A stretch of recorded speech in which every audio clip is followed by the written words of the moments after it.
All right. Yeah. So for this full quarter, I'll be teaching the course on inorganic chemistry, Chem 107. And I just want to talk about, before DLI, where I stood. I'm a new assistant professor. I just joined 2 months ago. And I have no prior experience in remote instruction. And I was assigned to teach an upper division chemistry course with 130 students. And, the naive me a couple of, weeks ago thought that I can just do all synchronous Monday, Wednesday, Fridays, minimal active learning activities and community building activities, and then assessments, because it's a problem solving heavy course with concepts on the side. I'll do 20% quizzes, two midterms, 50%, and a final exam which is 30%. Awesome, right? Easy. To put it nicely, let's just say that I'm very lucky that I was able to take part of the DLI course, because after joining the course, I've developed this new phase now for the course. So I developed the new Canvas landing page, created the modules which corresponds, like weekly modules. Each week corresponds to, one chapter in the textbook, and then easily accessible contact pages. I also use the DTEI remote learning optimized syllabus, and also created a welcome video for the students for this fall quarter. And then now I flipped, everything. All the lectures are pre-recorded and they have in video check-in quiz questions in via UJA. Mondays will be my office hours. Wednesdays will be the live class synchronous session, which will mostly be walkthroughs and demonstrations.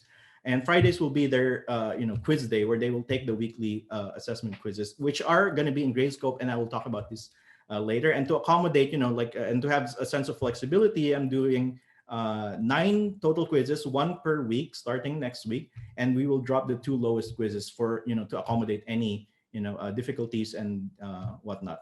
And then there will be discussion sessions with TAs, which will be once a week, and they will go there with a 2 to 3 questions that I will assign as a homework, and they don't have to answer it. They just have to go there and sort of use that as a a springboard for their discussions with their TAs. And then developing a sense of community. So I use this from the template, and I'm very surprised. I put this 2 days ago, and as of right now, so this was yesterday. As of right now, we have 67 responses, and students are already talking to each other, introducing themselves, posting pictures, their hobbies, and everything. And from me, I'm just very surprised that it works. And I'm amazed, and I'm now starting to talk with them, discuss with them, and I guess it's nice, and it's one of the things that I will really strive for this fall, is to create this sense of community that they don't have, and try to simulate that virtually. And I will follow this up, like this discussion board on Friday in our synchronous session, and we'll use breakout groups to sort of talk to each other in Zoom, and talk about these things that were posted in the discussion board.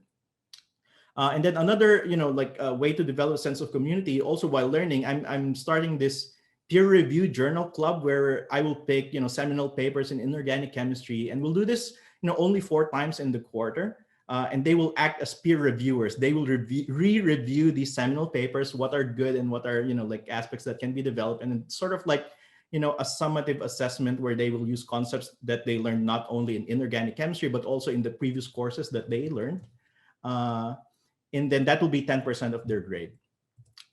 Also, to have a way for interactive collaboration during breakout sessions in the synchronous class, I will be implementing, or at least I will try to implement the Jamboards, which is we can use this. It is part of the Google Apps with UCI, and I think it's just easier because with randomized Zoom breakout groups, we don't have to pre-assign them. So I will just tell how many rooms, and they can just use their room number as their Jamboard page, and we can have up to 20 pages.